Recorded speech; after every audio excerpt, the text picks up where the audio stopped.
सदा सर्वदा योग तुझा घडावा, तुझे कारणी देह माझा पडावा. उपेक्षू नको गुणवंता अनंता, रघुनायका मांगणे हेची आता.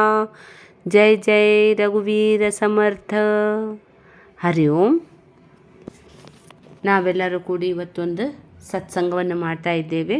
ಇದರಲ್ಲಿ ಏನು ಹೇಳಲಾಗಿದೆ ಅಂತ ಹೇಳಿದರೆ, ಸದಾ ಸರ್ವದಾ ಯೋಗ ತುಜಾಗಡಾವ, ಸದಾ ಸರ್ವದಾ ನನಗೆ ನಿನ್ನ ಯೋಗ ಉಂಟಾಗಲಿ.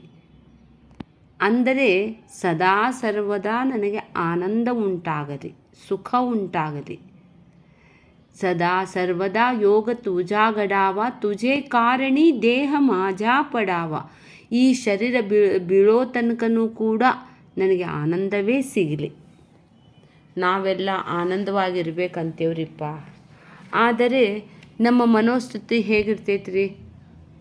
ನಮಗೆ ಯಾವಾಗಲೂ ಸಹಿತ ನಮಗೆ ಯಾರಾದರೂ ಬೈದಿದ್ದು ನೆನಪು ಬರ್ತಾವು, ಇಲ್ಲಂದ್ರೆ ನಮ್ಮಿಂದ ಕಸಿದುಕೊಂಡಿದ್ದು ನೆನಪು ಬರ್ತೈತಿ. ಒಟ್ಟು ನಮ್ಮ ಮನಸ್ಸು ದುಃಖದ ಕಡೆ ವಾಲೋದೇ ಹೆಚ್ಚಿರಿ. ಅದಕ್ಕಾಗಿ ನಾವಾಗಿಯೇ ಆ ಮನಸ್ಸನ್ನು ಆನಂದವಾಗಿಡೋದಕ್ಕೆ ಶತಪ್ರಯತ್ನ ಮಾಡಬೇಕು. ಅದಕ್ಕಾಗಿ ಹೇಳ್ತಾರೆ, ಜೀವನದಲ್ಲಿ ನಮಗೆ ನಿಂದಿಸೋರು ಅದಾರೆ, ಆರೋಪ ಹೊರಿಸೋರು ಅದಾರೆ, ನೋಯಿಸಿದವರು ಅದಾರ, ಶಾಪ ಕೊಟ್ಟವರು ಅದಾರ, ಶಪಿಸಿದವರು ಅದಾರ, ಮನಸ್ಸಿಗೆ ಬಂದಂತೆ ಕೂಗಾಡಿದವರು ಅದಾರ. ಆದರೆ ನಾವೇನು ಮಾಡ್ಬೇಕ್ರಿ? ಸುಮ್ಮನೆ ಇದ್ದು ಬಿಡ್ಬೇಕ್ರಿ. ಅವರವರ ಬುದ್ಧಿ ಅವರವರ ಹೆಗಲಿಗೆ. ಯಾವುದಕ್ಕೂ ಕೂಡ ನಾವು ದುಃಖಿಸಿ ನೊಂದುಕೊಳ್ಳಬಾರ್ದು, ಮಾರುತ್ತರನೂ ನೀಡಬಾರ್ದ್ರಿ. ಸುಮ್ಮನೆ ಇದ್ದು ಬಿಡಬೇಕು. ನಮ್ಮಷ್ಟಕ್ಕೆ ನಾವು ತಿಳ್ಕೋಬೇಕು. ಅಂಬಾರಿ ಮೇಲೆ ಹೋಗೋವರಿಗೆ ನಾಯಿ ಬೊಗಳಿದರೆ ನನಗೇನು ಸಂಬಂಧ ರೀಪ್ಪ? ನಾವೆಲ್ಲ ಉಚ್ಚ ವಿಚಾರದಲ್ಲಿರ್ತೇವೆ. ನೀಚ ಜನರ ಮಾತಿಗೆ ಬೆಲೆನೇ ಕೊಡಬಾರ್ದು. ಸುಮ್ಮನಿರೋದ ಸುಖಾರಿ, ಸುಮ್ಮನಿದ್ದವರ ದೇವ್ರಿದ್ದಂಗೆ. ಅದಕ್ಕಾಗಿ ಹೇಳ್ತಾರೆ, ನಾವು ಎಲ್ಲದಕ್ಕೂ ಒಂದು ಟೈಮ್ ಅದ ರೀ. ನಮ್ಮ ಟೈಮ್ ಬಂದಾಗ ಅದೆಲ್ಲವೂ ಸರಿ ಹೋಗ್ತೈತೆ. ತಿಳ್ಕೋಬೇಕು, ನಮ್ಮ ಟೈಮ್ ಸರಿ ಇಲ್ಲ ಅಂಥೇಳಿ. ಅದು ಸಮಯವೇ ನಮಗೆ ಎಲ್ಲವನ್ನ ಕಲಿಸ್ತೈತಿ. ಸಮಯ ಕಾ ಖೇಲ್ ನಿರಾಲಾ ರೇ ಭಾಯಿ, ಸಮಯ ಕಾ ಖೇಲ್ ನಿರಾಲಾ, ಸಮಯ ಕೆ ಆಗೆ ಝುಕನಾ ಪಡೇಗಾ, ಓ ಬಡ ಬಲವಾನ ರೇ ಭಾಯಿ. ಬಲವಾನದರೆ ಎಲ್ಲ ಟೈಮ್ ಮಾಡಿಸ್ತೈತಿ. ನಮ್ದು ಸರಿ ಟೈಮ್ ಇದ್ರೆ ಎಲ್ಲವೂ ಸರಿ ಹೋಗಿಬಿಡ್ತೈತಿ. ನಮ್ಮ ಟೈಮ ಸರಿ ಇಲ್ಲಂದ್ರೆ ಏನು ಮಾಡ್ಬೇಕ್ರಿಪ್ಪ? ಆ ಟೈಮ್ ಎಲ್ಲ ಹೇಳಿಸ್ತೈತೆ ಅಂಥೇಳಿ ಆ ಮನಸ್ಸಿಗೆ ಹೇಳಬೇಕು, ಸುಮ್ಮನೆ ಕೂಡು, ಏನು ನಿಂದು ಕೆಟ್ಟ ಚಾಳಿ ನನ್ನ ಮುಂದೆ ತೋರಿಸ್ಬೇಡ ಅಂತ ಹೇಳಬೇಕು. ಅದಕ್ಕಾಗಿ ಹೇಳ್ತಾರೆ, ನಾವು ಸದಾಕಾಲ ಆರಾಮಿರ್ಬೇಕಪ್ಪ ಅಂತ ಹೇಳಿದರೆ ಮೊದಲು ನಾವು ಸ್ವಸ್ಥ ಶರೀರ ಇಟ್ಕೊಳ್ಳೋದನ್ನು ನೋಡ್ಕೋಬೇಕ್ರಿ. ನಮ್ಮಲ್ಲಿರುವಂಥ ಹಣವನ್ನು ಅದಕ್ಕೆ ಕಾಯ್ಕೋಬೇಕು.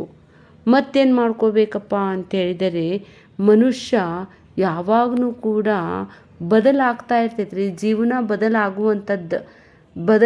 ಇವತ್ತಿದ್ದಂಗೆ ನಾಳೆ ಇರಂಗಿಲ್ಲ, ನಾಳೆ ಇದ್ದದ್ದು ನಾಡದ್ದು ಇರಂಗಿಲ್ಲ. ಪರಿವರ್ತನ ಹಿ ಜಿಂದಗಿ ಕಾ ನಿಯಮ ಹೈ. ಪರಿವರ್ತನೆ ಆಗ್ತೈತ್ರಿ. ಇವತ್ತು ಕೆಟ್ಟ ಹೇಳೋರು ನಾಳೆ ಅವರ ನಮಗೆ ಚಲೋ ಹೇಳ್ತಾರೆ. ಚಲೋ ಹೇಳೋರು ಕೆಟ್ಟನೂ ಹೇಳ್ಬೋದ್ರಿ, ಗೊತ್ತಿಲ್ಲ. ಜನ ಅಂದ್ರೆ ದನ ಇದ್ದಂಗೆ ರೀ.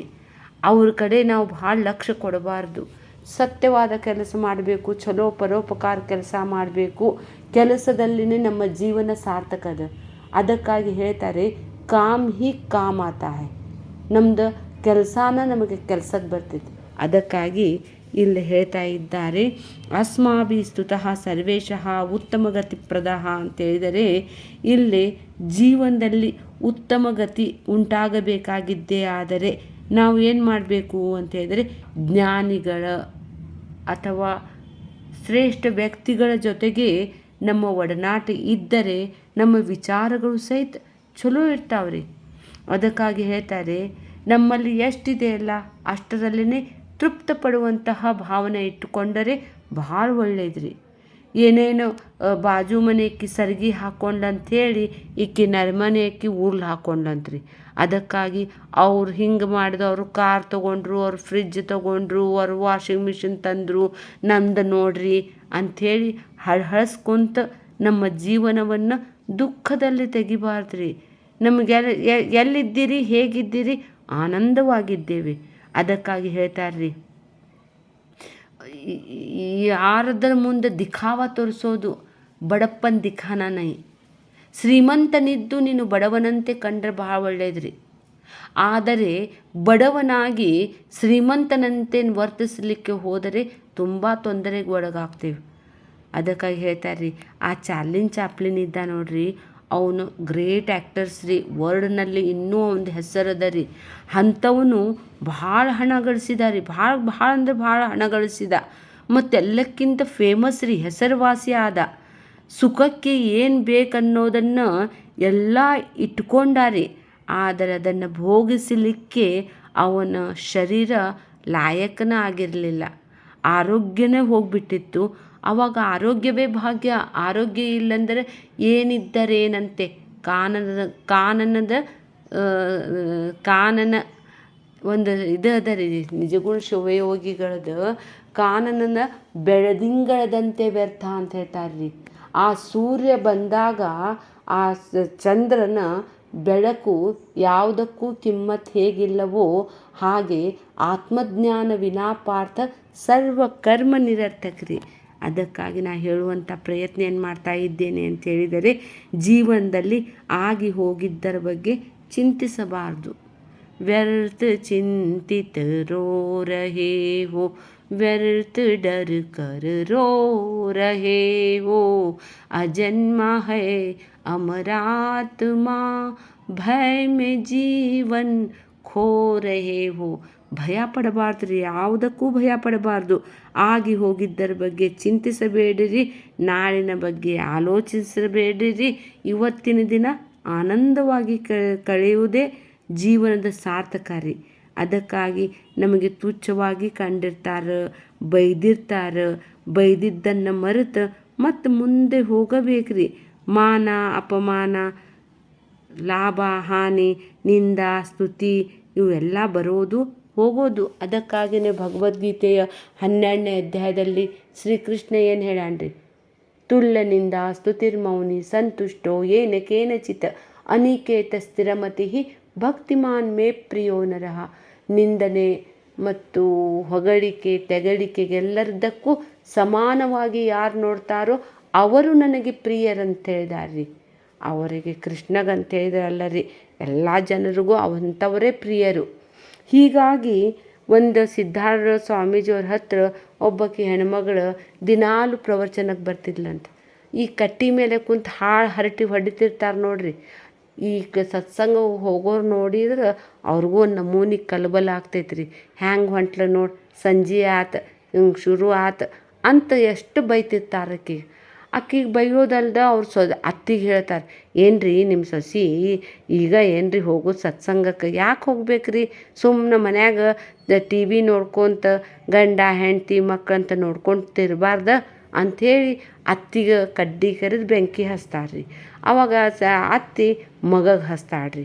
ಮಗ ಆಕಿಗೆ ಅಡ್ಡಪಡಿಸ್ಲಿಕ್ಕೆ ಶುರು ಮಾಡ್ತಾನೆ, ಸತ್ಸಂಗಕ್ಕೆ ಹೋಗೋದು ಬೇಡ, ಬೆಳಗಿನ ಸಂಕೀರ್ತನಕ್ಕೆ ಏನು ಬೆಳಗ್ಗೆ ಎದ್ದು ಹೋಗ್ತಿ, ಆ ದೇವಸ್ಥಾನಕ್ಕೆ ಹೋಗಿ ಏನು ಸ್ತೋತ್ರ ಹೇಳ್ಕೊಂಡು ಕೂಡ್ತಿ ಅಂಥೇಳಿ ಬೈಲಿಕ್ಕೆ ಶುರು ಮಾಡ್ದಂಗೆ ಆಕಿಗೆ ಬೈಯಕ್ಕೆ ಶುರು ಮಾಡಿದ್ದಕ್ಕೆ, ಮನೆಯೊಳಗೆ ಹೋಗಬೇಡ ಅಂದಿದ್ದಕ್ಕೆ ಆಕೆ ಸಿದ್ಧಾರ್ಥ ಸ್ವಾಮೀಜಿಯವ್ರ ಮುಂದೆ ಬಂದು ಅತ್ತತ್ತ ಹೇಳ್ತಾಳ್ರಿ. ಹೇಳಿದ್ದಕ್ಕೆ ಅಜ್ಜ ಹೇಳ್ತಾನವಾಗ, ಹೋಗಲಿ ಬಿಡವ, ಹೋಗಲಿ ಬಿಡು, ಅನ್ನೋರ್ಗೆ ಅನ್ಗಾಲಂತ ಅನ್ನಿಸ್ಕೊಂಡವ್ರು ಸುಖ ಕಾಲ ಬಿಡು, ನಿನಗೆ ಸುಖ ಆಗ್ತೈತಿ. ಅವರು ಅಂದವ್ರಿಗೆ ಅವ್ರು ಮಾಡಿದ್ದವ್ರು ತಿಂತಾರೆ, ಒಳ್ಳೇದು ಮಾಡಿದ್ದವ್ರಿಗೂ ಕೆಟ್ಟ ಅಂದವ್ರಿಗೆ ದೇವ್ರು ನೋಡ್ಕೋತಾನೆ ಬಿಡು ಅಂಥೇಳಿ ಎಷ್ಟು ಸಮಾಧಾನ ಮಾಡ್ತಾನೆ. ಆದರೂ ಆಕೆ ಅಳ್ಳಿಕ್ಕೆ ಶುರು ಮಾಡ್ತಾಳೆ. ಆವಾಗ ಅಜ್ಜ ಹೇಳ್ತಾನೆ, ನೋಡುವ, ಒಂದು ಊರಾಗ ಒಂದು ಹಾವು ಇತ್ತಂತ. ಅದು ಹಾವು ಸುಮ್ಮನೆ ಹೋಗ್ತಿತ್ತಂತ. ಅಲ್ಲಿ ಒಂದು ಸಗಣ್ಯಾಗ ಇಷ್ಟೊಕೊಂಡದು ಎಮ್ಮೆ ಹಾಕಿರ್ತದಲ್ಲ ಸಗಣಿ, ಆ ಸಗಣಿ ಒಳಗೆ ಎಷ್ಟೊಕೊಂಡು ಹುಳ ಆಗಿರ್ತಾವ್ರಿ. ಅವು ಹುಳ ಎಲ್ಲ ಮೇಲೆ ಬಂದು ಆ ಹಾವಿಗೆ ಅದು ಸ್ವಚ್ಛ ಹೋಗುವಾಗ ಅದಕ್ಕೆ ಬೈತಿರ್ತಾವ್ರಿ. ಅವು ಗುಂಪು ಹೆಚ್ಚಿರಿ, ದುಷ್ಟರದ ಗುಂಪು ಭಾಳ ಹೆಚ್ಚಿರ್ತೈತಿ. ಅವಾಗ ನಾಗ್ಯಾಗೋಗ್ಯ ಎಲ್ಲರೂ ಒದರ್ತಿರ್ತಾವೆ. ಅಂದ್ಕೂಡ ಅದು ನೋಡಂಗೆ ಇಲ್ಲ ಸಹಿತ್ರಿ, ಅದು ಹಂಗೆ ಹೋಗ್ಬಿಡ್ತೈತಿ. ಮಧ್ಯಾಹ್ನ ಮಟ 1 ಗಂಟೆ ಆಗಿರ್ತೈತಿ, 12 ಗಂಟೆ 1 ಗಂಟೆ. ಅವಾಗ ಅದು ಹಾವು ಮತ್ತೆ ಇಲ್ಲಿ ಬರ್ತಿರ್ತೈತಿ. ಅದು ಸಗಣಿ ಎಲ್ಲ ಭಾಳ ಕಾದು ಬಿಟ್ಟಿರ್ತೈತಿ ರೀ ಬಿಸಿಲಿಗೆ. ಕಾದು ಅವು ನಾಗ್ಯಾಗೂಗ್ಯ ಅನ್ನೋವಂಥವ ಹುಳ ಅದರಾಗ ಬಿಸಿಲಿನ ತಾಪಿಗೆ ಅವು ಎಲ್ಲ ಶಟದ ಅಲ್ಲೇ ಸತ್ತ ಹೋಗಿರ್ತಾವ್ರಿ. ಇದಲ್ಲಿಂದ ಏನು ಗೊತ್ತಾಗ್ತೈತಿ ನಮ್ಮ ನಿನಗೆ, ಸಗಣ್ಯಾಗಿನ ಹುಳ ರೀ. ಬರೀ ಪ್ರಪಂಚ ಮಾಡ್ಕೊತ ನಾವು ನಮ್ಮ ಮನೆ ನಮ್ಮ ಮಕ್ಕಳು ಅಷ್ಟು ಅನ್ನೋವಂತಹ ಒಂದು ಗುಂಪು ಇರ್ತೈತಲ್ಲ, ಅದು ಭಾರಿ ಸುಖ ಅಂತ ತಿಳ್ಕೊಂಡಿರ್ತೈತಿ. ಇರೋದು ಎಲ್ಲಿರ್ತೈತಿ? ಸಗಣಿಯಾಗಿರ್ತೈತಿ. ಆ ಸಗಣಿ ಬಿಸಿಲಿನ ತಾಪಕ್ಕೆ ಅವು ಹ್ಯಾಂಗೆ ಸೆಟದು ಹೋದ್ವು ನೋಡು, ಹಂಗೆ ಅವರು ಕೂಡ ಆ ಸಂಸಾರದ ತಾಪಕ್ಕೆ ಬೆಂದು ಅಲ್ಲೇ ಸಾಯ್ತಾವು. ಆದರೆ ಹಾವು ಸ್ವಚ್ಛಂದವಾಗಿ ಹೋಗ್ತೈತಿ ಬರ್ತೈತಿ. ಇದಕ್ಕೇನು ತಾಪ ಆಗೋದನ್ನೇ ಇಲ್ಲ. ಎದಕ್ಕಂತೇಳಿದರೆ ಅದು ಏಕಾಂತದೊಳಗಿರ್ತೈತಿ. ಯಾರ್ದು ಸಾಬರಿಗೆ ಬರೋಂಗಿಲ್ಲ, ಕಂಡವ್ರಿಗೆ ಮುಖ ತೋರ್ಸಂಗಿಲ್ಲ. ಅದು ತಾನಾತು ತನ್ನಾತು, ಅದು ತನ್ನ ಹುತ್ತದೊಳಗೆ ಅದು ಧ್ಯಾನಿಸ್ತಿರ್ತೈತಿ. ಅದಕ್ಕಾಗಿ ಅದಕ್ಕೆ ಸುಖ ಆತು. ಅವರೆಲ್ಲ ಹೋಲ್ಸೇಲ್ನ್ಯಾಗ ಸತ್ತು ಹೋದರು. ಅದಕ್ಕಾಗಿ ನಾ ಹೇಳುವಂಥ ಪ್ರಯತ್ನ ಏನು ಮಾಡ್ತಾ ಇದ್ದೇನೆ, ಸದಾ ಸರ್ವದಾ ಯೋಗ ತೂಜಾ ಗಡಾವ ಅಂತ ಹೇಳಿದರೆ, ಸದಾ ಸರ್ವದಾ ನಮಗೆ ಸಾಧು ಸಂತರ ಸತ್ಸಂಗವೇ ನಮಗೆ ಘಟಿಸುವಂತಾಗಲಿ. ಆ ಪರಮಾತ್ಮನ ನಾಮಸ್ಮರಣೆ ನನ್ನ ನಾಲಿಗೆ ಮೇಲೆ ಸದಾ ಕಾಲ ಇರಲಿ ಅಂಥೇಳಿನೇ ಸದಾ ಸರ್ವದಾ ಯೋಗ ತುಜಾ ಗಡಾವ, ತುಜೆ ಕಾರಣಿ ದೇಹ ಮಾಜಾ ಪಡಾವ, ಉಪೇಕ್ಷು ನಕೋ ಗುಣವಂತ ಅನಂತ ರಘುನಾಯಕ. ಇದೇ ನನ್ನ ಪ್ರಾರ್ಥನೆಯಾಗಿದೆ ಅಂಥೇಳಿನೇ ಈ ಒಂದು ಸಣ್ಣ ಸ್ತೋತ್ರದಲ್ಲಿ ಇಷ್ಟು ಸುಂದರವಾದ ಒಂದು ವಿಚಾರವನ್ನು ನಮಗೆ ಸದ್ಗುರು ತಿಳಿಸಿಕೊಟ್ಟಿದ್ದಾನೆ. ಆ ವಿಚಾರನೂ ಕೂಡ ನಾನು ನಿಮ್ಮ ಜೊತೆಗೆ ಹಂಚಿಕೊಂಡಿದ್ದೇನೆ. ಹೀಗೆ ಪುನಃ ನಾವು ಸತ್ಸಂಗವನ್ನು ಮಾಡುತ್ತಲೇ ಇರೋಣ. ಹರಿ ಓಂ.